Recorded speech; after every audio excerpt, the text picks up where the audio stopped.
Para naman sa ating balitang showbiz, spotted yan. Binakuran pero hindi dinumog.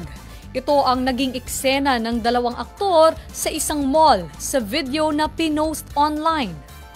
Makikita rito na ilang security personnels ang magkakahawak kamay at nakapalibot sa dalawang aktor. Sa kabila naman ng tila mahigpit na seguridad ng mga ito, ay agaw pansin naman sa netizens na tiningnan lamang ang mga ito at walang pumapansin. Dahil dito ay pinutakte ng labis na pangangantsaw ang dalawa sa video na tinawag pa silang feeling sikat at OA raw ang pambabakod.